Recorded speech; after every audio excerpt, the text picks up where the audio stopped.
श्यामपुर नाम का एक गांव था। वहाँ लोग अपने परिवार के साथ खुशी खुशी रहा करते थे। उनका ये मानना था जो हासिल हुआ वही काफी है। उसी गांव में विकास अपनी बेगम और अपनी बूढ़ी माँ के साथ रहा करता था। विकास की माँ बहुत ज्यादा बूढ़ी थी, इसी वजह से उन्हें दिखना और सुनना बंद हो गया था। पूरा परिवार विकास की चप्पलों की दुकान पर चलता था। गांव की एक दिक्कत ये थी कि गांव के पास एक नदी थी और गांव वालों को शहर जाने के लिए किसी भी काम की वजह से उस नदी को पार करके जाना पड़ता था। मैंने तुमसे कितनी बार कहा है कि मेरा इलाज किसी बड़े अस्पताल में करा दो, लेकिन तुम हो कि मेरी सुनते ही नहीं हो। अम्मी जान, मैं आपकी बात सुन भी रहा हूँ और समझ भी रहा हूँ, लेकिन आजकल रोजगार कम होने की वजह से मेरी दुकान चल भी नहीं रही है। इसी वजह से मैं बहुत परेशान और तकलीफ में हूँ। इसीलिए मैं आपसे कह रही हूँ कि कुछ दिन चप्पलों की दुकान मैं संभाल लूंगी। मैं भी आपकी तरह चप्पल बनाना और बेचना जानती हूँ। ये सब आखिर कब तक काम आएगा? तुम तो घर की नेमत हो और लोगों की चप्पल छूना या ठीक करना तुम्हारे ऊपर अच्छा नहीं लगता। और वैसे भी उस तालाब के पास से आना जाना तुमसे नहीं हो पाएगा। विकास अपनी माँ के इलाज के लिए पैसे जुटा रहा था, लेकिन हर बार किसी न किसी वजह से उसके इकट्ठा करे हुए पैसे खर्च हो जाते। आखिर मैं कैसा बेटा हूँ, मैं अपनी माँ का इलाज तक नहीं करवा पा रहा हूँ। लानत है ऐसा बेटा होने पर। लेकिन नहीं, मैं अपनी मजबूरी को अपनी मेहनत पर हावी नहीं होने दूंगा। मैं आज ही जाकर मजबूत चप्पल बनाकर बेचूंगा। विकास तपती धूप में जाकर चप्पल बनाने लगता है, जिसे देख उसकी बेगम राधा उससे पूछती है, आपने आज सुबह से कुछ नहीं खाया है, खाना खाकर चप्पल बना लीजिएगा। नहीं बेगम, मेरे गले से खाना उतरेगा भी नहीं। मैं आज 50 चमड़े की चप्पल बनाकर ही सांस लूंगा और इसे शहर जाकर बेचूंगा। विकास पूरे दिन बिना खाए पिए मेहनत करता है, चमड़े की चप्पल बनाकर तैयार कर देता है। उतने में वहाँ गांव की दूध के कारोबार की व्यापारी रूपा आती है। विकास भैया, अरे सुनो तो। देखो आ गई खातून, तुम हमारे परिवार के बगैर नहीं रह सकती क्या? आप भी ना मुझे परेशान करते रहते हैं। अरे मैं मजाक कर रहा हूँ। बोलो क्या काम है आज मुझसे? मैं आपसे ये कहने आई थी कि मैं जा रही हूँ शहर। अगर तुम भी अपनी चप्पलों को लेकर चलना चाहते हो तो चलो, वहाँ चलकर बेचना। मैं भी यही सोच रहा था। चलो हम दोनों साथ चलेंगे। तुम दूध बेच लेना और मैं चप्पल बेच लूंगा। विकास और रूपा वहाँ से शहर दूध और चप्पल बेचने चले जाते हैं। तब रास्ते में उन्हें घनश्याम काका लोटा लिए दिखाई देते हैं। तब विकास उनसे कहता है, अरे घनश्याम काका, लोटा लिए कहाँ जा रहे हो? बड़े जल्दी में हो? कहाँ जाऊंगा, खेत की तरफ जा रहा हूँ। मैं तुमसे शहर आकर मिलूंगा, मुझे किसी काम से वहाँ जाना है। विकास और रूपा दोनों बस पकड़कर शहर चले जाते हैं और वहाँ जाकर विकास अपने बनाए हुए चप्पल बेचने लगता है।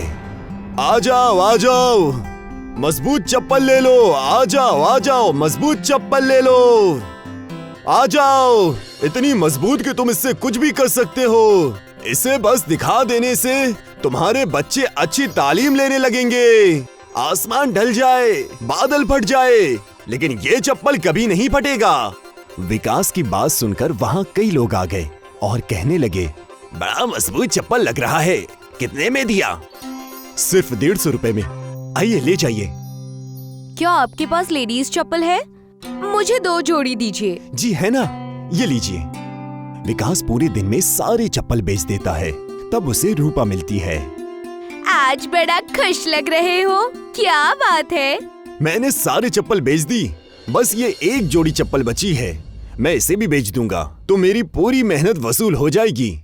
अरे भैया घर चलो, हमें बहुत देर हो चुकी है। हम कल दोबारा यहाँ आकर अपना अपना सामान बेचेंगे। विकास और रूपा घर के लिए निकल गए और देर रात होने की वजह से उन्हें घर जाने के लिए कोई सवारी नहीं मिलती। तब नदी के पास वहीं खड़े हो गए और एक दूसरे से कहने लगे, मुझे जिस बात का डर था वही हुआ। अब हम घर कैसे जाएंगे? नदी में पानी बेहद ज्यादा भर गया है और तो और इसकी लहरें भी कितनी तेज है। मुझे तो बहुत डर लग रहा है भैया। इसमें डरने की क्या बात है? वहाँ नाव पड़ी है ना, हम उससे चलेंगे। देखना हम सही सलामत घर पहुँच जाएंगे। विकास नदी के पास जाकर नाव लेकर आता है और रूपा से कहता है, आ जाओ, हमें चलना चाहिए। हमारा परिवार हमारा इंतजार कर रहा होगा। मैं अभी आई। रूपा विकास के साथ नाव में बैठ जाती है और नदी पार करने लगती है। और जैसे ही नाव नदी के बीच पहुंचती है, नदी की तेज धारा तेज हो जाती है।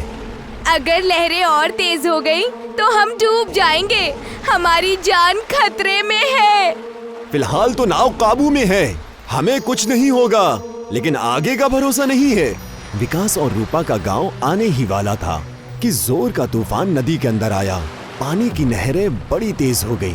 नहरें इतनी तेज थीं कि उनकी नाव पानी में डूबने लगी। मुझे बहुत डर लग रहा है। नाव में पानी भर चुका है। अब लगता है हम डूबने वाले हैं। नाव अब काबू में नहीं है, हमें जल्दी नदी के किनारे जाना होगा। उतने में वहां पानी की बड़ी लहर आई और उन्हें और उनकी नाव को पानी में डुबाकर नदी के अंदर लेकर चली गई।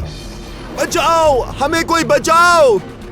मैं डूब रही हूँ। मुझे तैरना नहीं आता। बचाओ, बचाओ, कोई तो बचाओ मुझे। दोनों पानी में डूबने ही वाले थे कि उन्होंने देखा मछलियों का राजा उन्हीं लहरों के साथ उनके पास आ रहा है और उन्हें पानी से बचा रहा है। मछलियों के राजा ने उन्हें पानी में से डूबने से बचाया और अपनी दुनिया में ले गया। कौन हो तुम और हमारी मदद क्यों की?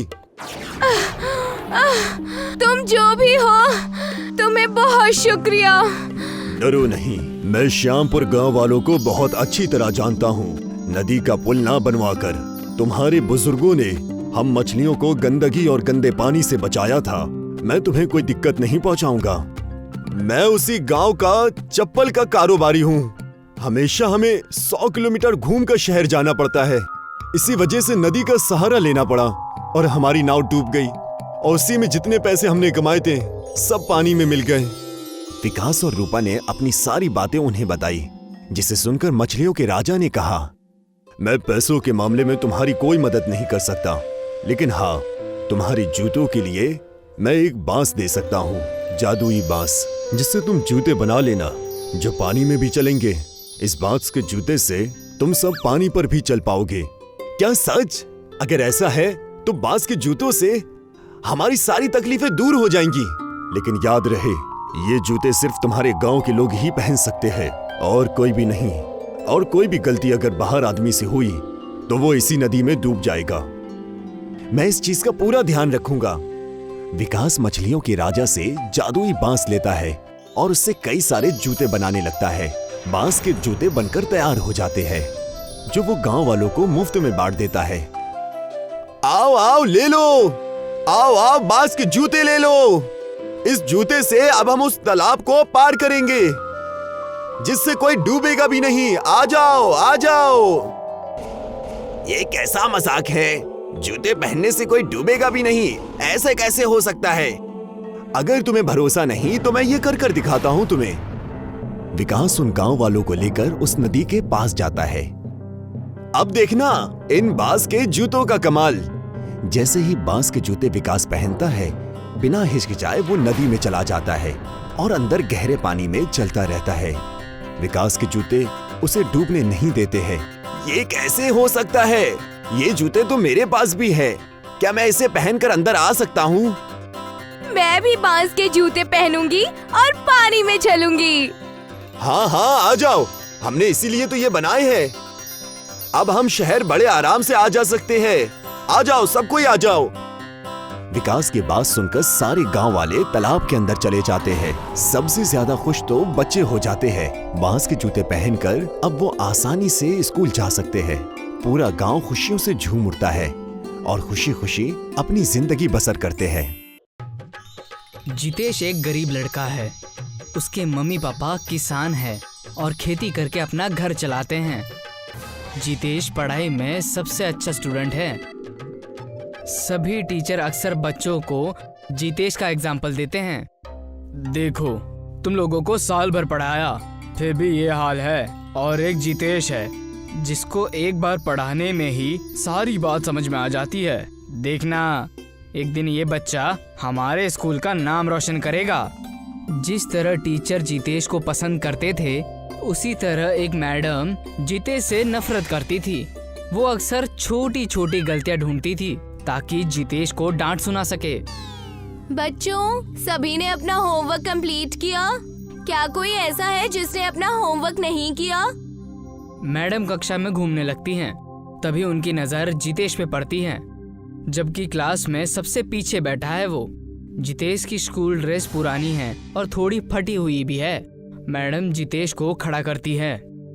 ए लड़के, ये तुम्हारी ड्रेस को क्या हुआ? मिस, मेरी ड्रेस फट गई है। अच्छा, मुझे लगा चूहों ने कुतर दिया है इसे। मैडम की बात सुनकर सभी बच्चे हंसने लगते हैं और उसका मजाक उड़ाने लगते हैं। इस तरह बच्चों को खुद पे हंसना देख जितेश को बुरा लगता है, पर वो कुछ भी नहीं कह पाता और अपनी नजरें झुकाते हुए और चुपचाप खड़ा रहता है। इस तरह चुपचाप भूत जैसे क्यों खड़े हो? जितेश कुछ भी नहीं कहता। जब स्कूल यूनिफॉर्म बनाने की तुम्हारी हैसियत नहीं है तो इतने बड़े स्कूल में एडमिशन क्यों लेते हो? जाओ, जाकर किसी सरकारी स्कूल में पढ़ो, गरीब कहेंगे। मैडम की इस बात पे भी बच्चे वापस से हंसने लगते हैं और जितेश का वापस मजाक बन जाता है। इस तरह बार बार अपनी बेइज्जती देख जितेश की आंखों से आंसू निकल आते हैं और वो रोने लगता है।